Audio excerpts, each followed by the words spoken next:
stops us in our tracks. Bravely we prove in our striving, trudging together each day. Where there's a will, there's a way.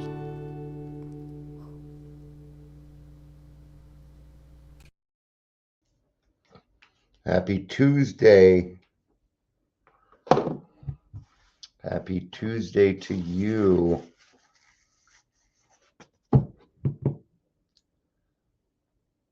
Yeah. We're going to be talking about impatience today. Impatience. You know, I know a little bit about being impatient. How about you? Know a little bit about it? Oh, something that we need to work on. All right. So, yeah, it's therapy day. I like Tuesdays. I enjoy therapy because it's all about me. All right. This therapy is all about me. I pay them, so therefore they're required to agree with everything I say. I hope you're not buying that. That's not how therapy works. All right. I do hope everybody's having a good day. Good morning, Leisure. Good to see you. Yeah. It's kind of one of those days where I ain't trying to figure out what I want to do. There's people that want to meet, but I don't know. People are weird, man. Sometimes I don't understand.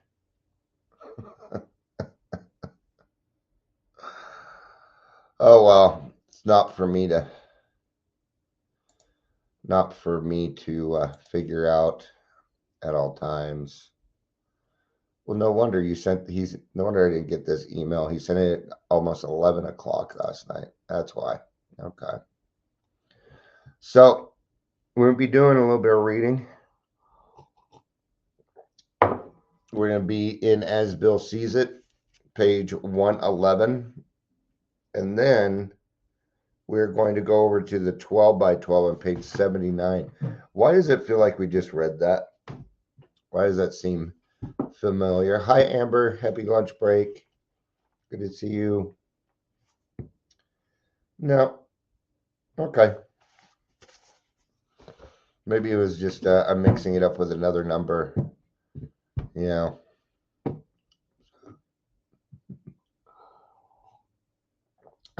Coffee. Coffee. Let's do some introductions. Let's get started. See what we can do today. Welcome to Daily Trudge. My name is Dion. I'll be your host forever. Forever. But I'll only be your host one day at a time forever. So that way it doesn't feel overwhelming. If you're here, please say hello. Whether you're watching the live or the rewatch. Let's get started. We react more strongly to frustration than normal people. Yeah, I have to say I was probably a little more sensitive than a lot of other people. I still get irritated fairly easy. In the beginning, my impatience was people interfering with what I thought was my personal time. That was my biggest impatience. Maybe something's just not happening quick enough for me, or, you know, I'm getting impatient with some things, you know, at the same time, I don't really know what's going on with them. So anything I'm making is probably a presumption, you know. right? Aurora Mental Health, and nobody's asked me about it, which I find odd. What happened Friday? It was 3 days ago. Nothing. Nothing happened. They just talked about how things are delayed and things. They never, So it was, down the road, right? And I hear what they're saying. Okay, and this person was not lying to me. They weren't. I don't think that they were lying to me, but I don't think they were telling me everything either. I don't think that I was told the real reasons of what was going on and things like that. But what am I going to do? It's clear they don't want me to be a part of it. So I don't think when it comes to the detox, I'm not going to put much more effort into it. No, let them do what they're going to do. I'll utilize it the best way that I can. That's all I can do. Otherwise, what's going to happen? Well, then I'll start to get impatient. And who does that affect? Does that affect them? No, it affects me. I do that for me. There's a place in Greeley looking for peer support and other help. I'm sure there is. I already know. I'm very familiar with Greeley. My mom worked in the field up there for 20 years. They're called North something. I know who they are. I'm not going to become a peer. I will not become peer support or anything else. I'm not going to go that route. I just have a hard time. They don't match my ideals. Yeah. But Amber, please do send me, but I do know other people that do that. So if you know the name of the place, if you could text it to me, I would be happy to pass it on. Yeah. So, um, I get it. Well, if one town doesn't want your help, try another. I'm just going a different direction. I'm going to stick with AA, and I'm starting a little business for myself. I've been looking into starting a power washing business. That's what I'm actually looking at. It's not recovery, okay, but I can utilize what I can do is start a power washing business and then help some of these guys that are kind of looking for jobs and stuff in the beginning, trying to get on their feet. I will hire those people, right? So, yes, there's a bunch of places on Indeed, but I'm not looking for a job in the field. So, I'm not looking for a job in the field. Again, those places don't match my morals. Although there's some good news going on. There's some good news. West Pines.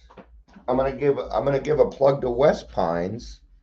I had a little talk with somebody about their program, and they do take in alcoholic addiction and mental health. But once you get there, you're separated into different places. So they did it the right way. Good job, West Pines. Thank you. See? There's some good moves that are being made out there. So if I was to go anywhere, I might go to West Pines. You never know. You never know. Maybe I could look into that. We'll see. They're supposed to get in touch with me for a tour. So what I'm going to do is just call a bunch of people and say, hey, we're going to go do this tour. You want to join us? But I'm going to get more into the AA side and helping out with CPC. So we react strongly to frustration by reliving these episodes and discussing them in strict confidence with somebody else. We can reduce their size and therefore their potency in the unconscious.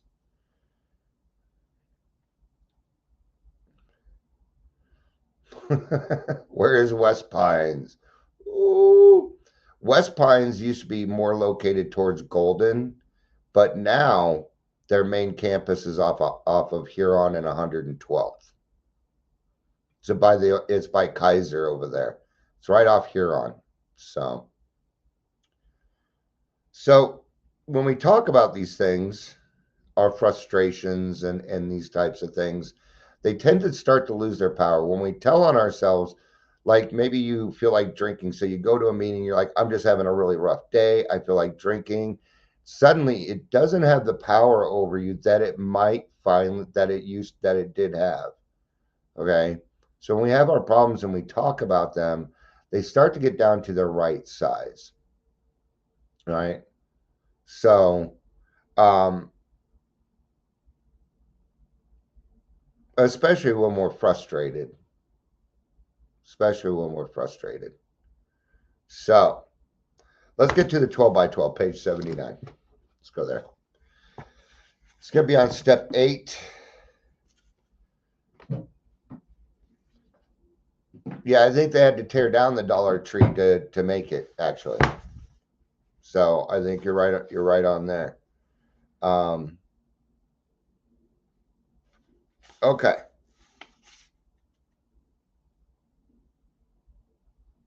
So 79. Okay, we're just going to go ahead and start in the middle of page 79 for anybody that would like to follow along.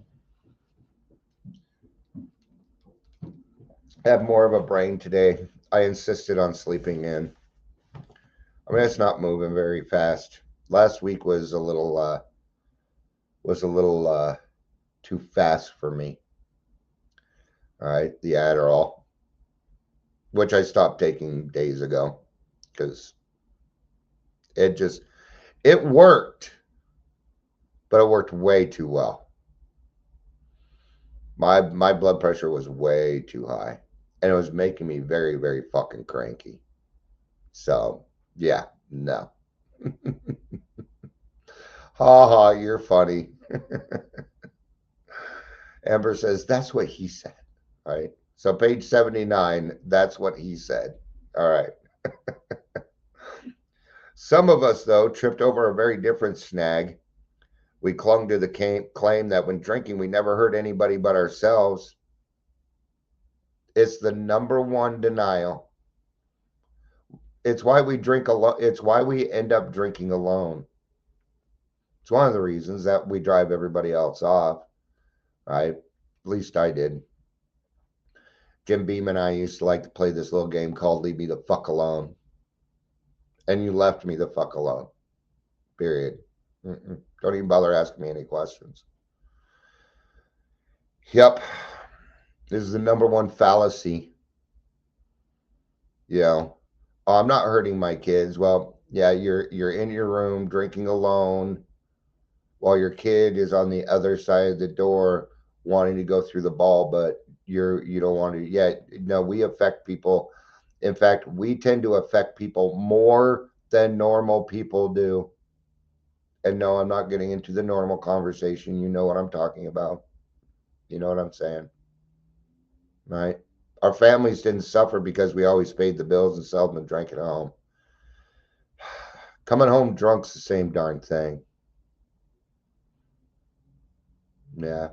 The absence of father or mother for days, weeks, months, years at a time has a very big effect on the children when they don't have guidance from the person that they need guidance from. That was me. I was an absentee father for a long time. I'm not anymore. I'm not that way anymore. I mean, I had to go make a lot of changes so I wouldn't be that person anymore. I'm still sober for my wife and kids. I love them. I do recovery for me. I have to. I do. But there are days when I have to remind myself why I'm doing what I'm doing.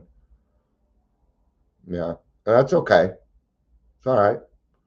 Our business associates didn't suffer because we were usually on the job. Usually on the job. Usually.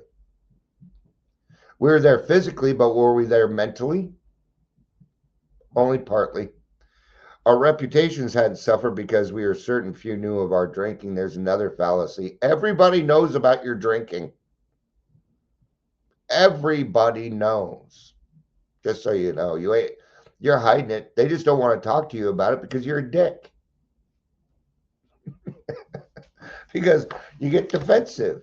Because you turn into a fucking jerk when they confront you on it, when they talk to you about, oh, they know. They've had their own experiences with alcoholics and stuff.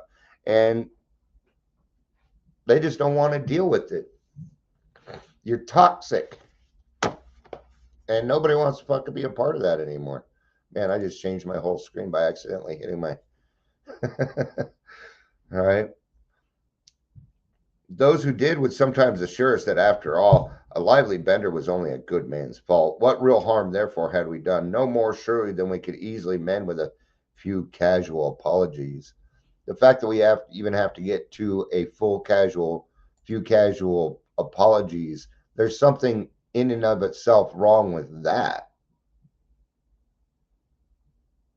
Right?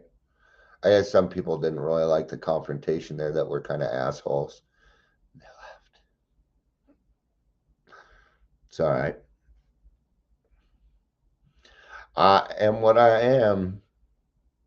You know, I'm going to tell the truth, man. I did it again this morning. I'm all for men's mental health, but everybody keeps posting these stats that don't fucking exist. Okay. 1,800 men a day committing suicide. No, it is 100. It's still bad enough. That's still not a good number. But we can't just post statistics and not resources. Post the resources too, man.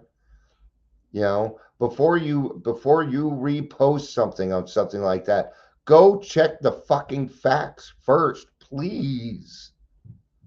There's a big difference between 100 and 1,800 a day. That is a huge jump. And it is inflated. We call this fear mongering. Okay. Because if we don't know the actual stats, then we can't do anything about them. So we don't need to make it bigger than it needs to be so that we can start helping it. No, that's not how it works. All right. And I'm very much, and on the other side, thank you everybody for recognizing Men's Mental Health Month. I appreciate that. Okay. Now let's take the next step and get the right facts out there. Okay. All right. Just the facts, man. Just the facts. For any of you Dragnet fans. All right. So this attitude, of course, was the end result of purposeful forgetting. It is an attitude which can only be changed by a deep and honest search of our motives and actions. Yeah, I do something wrong. I go out and drink, and what's the next thing that happens? Well, I push it down and I forget about it. I forget. Yeah. Purposeful forgetting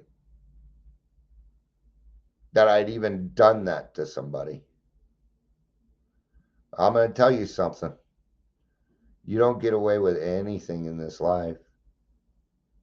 You either confront your snakes or you can do what I did. You can drink into your mid 40s and then it can come out in trauma. Don't wait. Don't do it the way that I did it. Unless you're my age, then get your butt to therapy.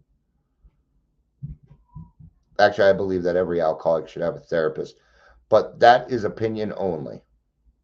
That's opinion only. Anyway, though in some cases we cannot make restitution in all, and in some cases action ought to be deferred, we should nevertheless make an accurate and really exhaustive survey of our past life as it has affected other people. All right. This is where your sponsor is a fantastic tool. Talk to your sponsor about it.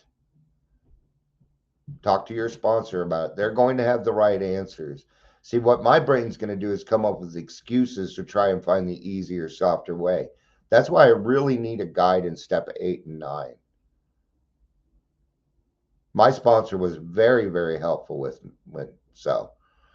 Checking in for a dentist appointment. I need to go to the dentist. Thanks for the reminder. Thanks for overwhelming me more. No, I'm just kidding.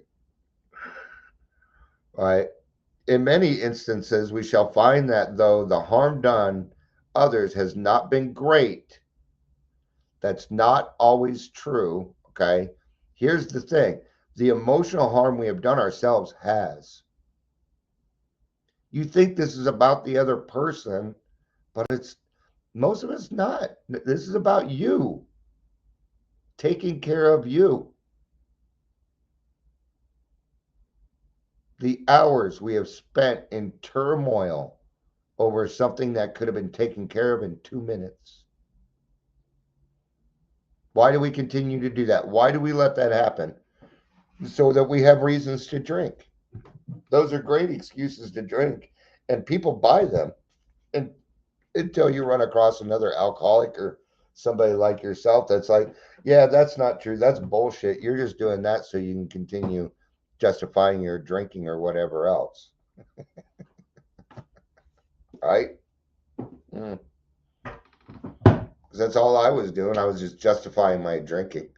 Oh, woe is me and all that. I'm such a horrible person. I might as well just, yeah. Yep. Very deep, sometimes quite forgotten. Damaging emotional conflicts persist below the level of consciousness.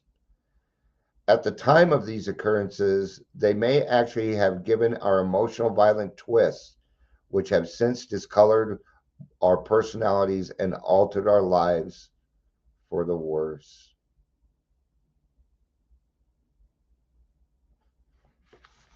What are they talking about there? They're talking about Dr. Jekyll and Mr. Hyde. That's what I'm kind of catching. That discolored personality, that's Mr. Hyde. Yeah. And I'm trying to hide everything. Not doing a very good job. I quit trying. I quit trying to hide it. In fact, I didn't do a very good job of it in the first place. I didn't hide my alcohol. If you went after my alcohol, you were removed. Period. I didn't fuck with it. I don't really seem like that kind of person, do I? I don't seem like the kind of person just blows somebody off because they kind of did something, because I'm not that person. Nope. I'm not. Alcohol made me that way. Is it all alcohol's fault? No. No. I've got to take responsibility for what I've done, man. Or it just isn't going to work out for me. Right? Hey Michelle, good to see you. Right? So this impatience that we have for other people. I know mine crops up. And so, you know, God save me from being angry, thy will, not mine, be done. A lot of people have always told me that I'm impatient. It's like, by the time if I've gotten to the point where, well, and I'm not as impatient as other people say I am, they just don't like being confronted by me. Nobody really likes confrontation, you know. So, I don't know. There's a couple things going. I apologize. There's other things going through my head, and I'm just catching some bullshit that I didn't catch on Friday because I was in the moment. At the same time, that's not something that I really want to think about today. If that's the case, that's their problem. While the purpose of making restitution in others is paramount, it is equal and necessary that we extricate from an examination of our personal relations every bit of information about ourselves and our fundamental difficulties that we can. Woo! What does extricate mean? I do not know what that means. Definition of extricate. Here's the definition of extricate. Free someone or something from a constraint or difficulty. Freeing somebody, free from a constraint or difficulty. Right? Now, doesn't that make a little bit more sense? All right, let's go back to that. It is equally necessary that we, and I'm going to kind of change this. It is necessary that we relieve ourselves from the constraint from an examination of our personal relations. So, in other words, we're going to let go. Dig up, I mean that, all right? So in this case, it's letting go. Well, what does that have to? It's forgiveness. That's what I would probably come up with in that, right? This isn't a, what's the best way to put it? It's not all about me. I don't need to bring up other things and all the things for them to feel sorry for me so that I can be forgiven by them. That's not something that we're doing. That's kind of what I'm getting from this. Since defective relations with other human beings have nearly always been immediate cause of our woes, including our alcoholism, no field of investigation could yield a more satisfying and valuable reward than this one. Calm, thoughtful reflection upon personal relations can deepen our insight. We can go far beyond these things which were superficially wrong with us to see those flaws which were basic, flaws which sometimes were responsible for the whole pattern of our lives. Thoroughness, we have found, will pay and pay handsomely. Yeah, God do it thoroughly. Fearlessly and thoroughly are the watchwords for step 4, which is what they're kind of referring to right now. Why in step 8 would they be referring to step 4? Remember the grudge list you wrote? That's your 8. That's the list of the people that you harmed. It's your 8-step list also. Although you might be adding more people on. No. So you already wrote your list. You wrote it in the 4th step. That's what I was taught. I haven't heard any different yet. That's why, that's why I recommend if you decide to burn your 4th step, because some people do, it's just an action to kind of let go of the past. If you want to burn your 4th step, to at least write down those names or take a picture of it, something like that, so you don't have to rewrite it. Good morning, Corey. It's good to see you. All right. So thoroughness. All right. So are we really being impatient? What happens when we're impatient? Don't we feel a little bit uppity? We're not in the best of moods, right? Because, and what is it? What would impatience lead back to? I believe it would lead back to fear. That's where my impatience comes from. All right. And let's go back to the detox. All right. Been working on it a year and a half now. Just that now they've been working on it a year and a half. I've been working on it 3 years. Have I had patience? Sure, I've had a lot of patience. Does it take a lot of time for the government to do anything? Yes. They haven't even found a place yet. They're still looking for a place. I don't think they're I don't think they're working as hard at it as I would like them to. Right? But my fears are just going to give us the same detox at East Metro, which is currently not working. And I don't want to put in here's my fear. I don't want to put in all that work for it to feed the people I'm trying to shut down. And it's working towards that. It's a legitimate fear. But really the fear is that I'm not going to get what I want. But in this case, what I want is actually the right thing. So how do we counter that? All right. What can we do? Well, really all I can do is be proactive. The head guy that's kind of taking it on wants to meet with me. He wrote me last night. He's like, well, we can meet Wednesday or Thursday. I'm like, gosh, that's pretty quick. But I am going to do what I can to go meet with him probably Thursday. and I'm going to allay my fears to him. It's the best that I can do. I don't have to be mean about it. I don't need to be rude. I don't need to name call or any of that. But I can stick to facts and let them know why I have that fear. Okay? It's the best that I can do. Beyond that, it is out of my control. Kinda. I could always protest. I could picket. I'll be out there alone. All right, let's get to the reflection. I was just using that as an example of where our impatience really goes back to the fear that we're either not going to get what we want or we're going to lose something. Right? That's what it, for me anyway. All right.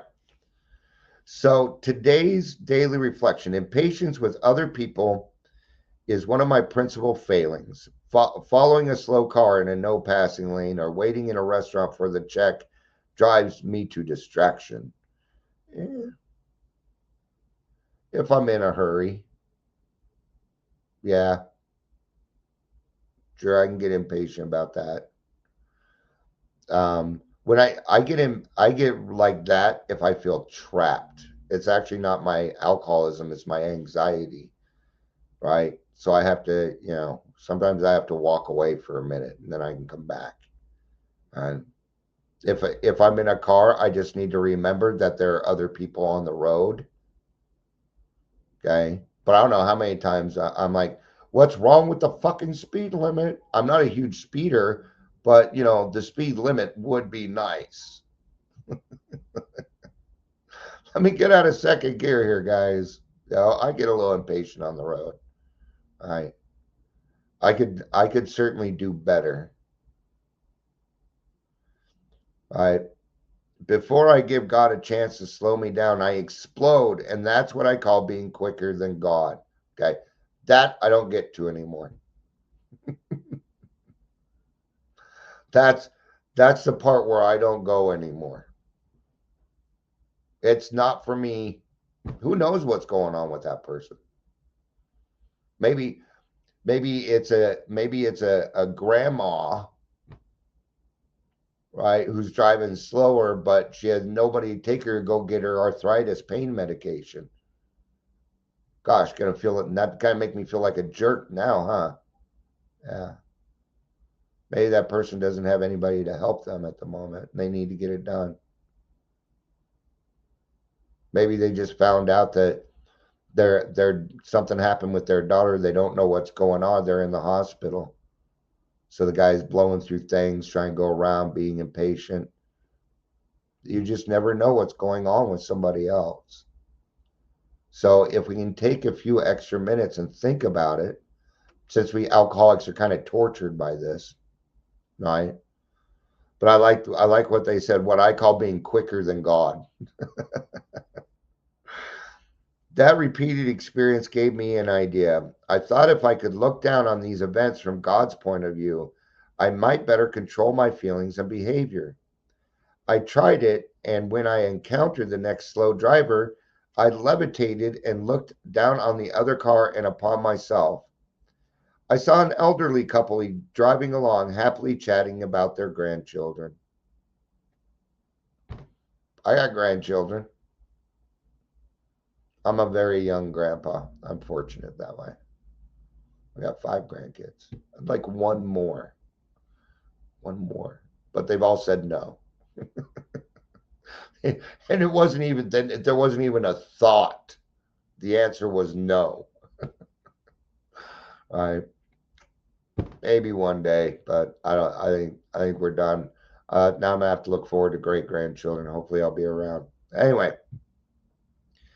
They were followed by me, bug-eyed and red-faced, who had no time scheduled to meet anyway. I looked so silly that I dropped back into reality and slowed down. Seeing things from God's angle of vision can be very relaxing. Maybe God's trying to slow you down because you're going too quick. He wants you to slow down or you're going to cause an accident in 2 blocks. You never know what God's plan is with all of that. I believe half the time we never even see what happens because God's protecting us.